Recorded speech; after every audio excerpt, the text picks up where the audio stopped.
सुवर्णपुर जिला रामपुर खंड बजरंग दल और जे भीम संगठन पक्षर आज हनुमान जयंती एवं भीमराव आंबेडकर जयंती उपलक्षे उभय संघर सदस्य उपस्थित रही विशाल बाइक रैली आज दिन 10टार अनुष्ठित हो जाइछि। रामपुर ठारे बजरंग बली एवं भीमराव आंबेडकर फोटो पूजार्चना करी एक भव्य बाइक रैली रे बाहरी नायकेनपाली, सारसमाल, पंडकीटाल, बड़कल्ले, अंधारीबांजे, भीमटेकरा, गजबंद, बांकीपाली छक दे रैली रामपुर पहुंची। रैली संगरे रामपुर पुलिस उपस्थित अनुष्ठित होइथिला।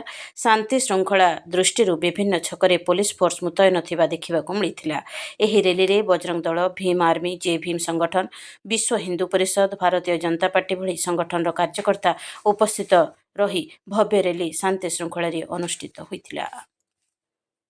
इधर आम निरा ढंग से रैली कर संविधान जेहेतु मानस साहेब को बर्थडे भी आम जन्मदिन भी मनाऊ सांगे आमर जेन गुरु अच्छा वीर बैरंग बोली भी भव्य आम दुई जन आम संविधान भाव साहेब कर भी मानिक बैरंग बोली दुईटा मानिक एका सांगे इधर रैली बाहर कर नुआ हिसाब गोटे आउ काना टी अलग अच्छे बोले आम जाति भेदभाव जेन सब आड़े चली से जिनटा दूर करवा लगी बैरंग दल जेन सब वर्ष जेन सब बेले जेन प्रयास करी चलीजे से जिनिसटा संगे आम तांकु भी आम भितर बैरंग दल के भी जात भेद ना देखे बोली आम संपूर्ण समाज के जनाबा लगी चाहूँ।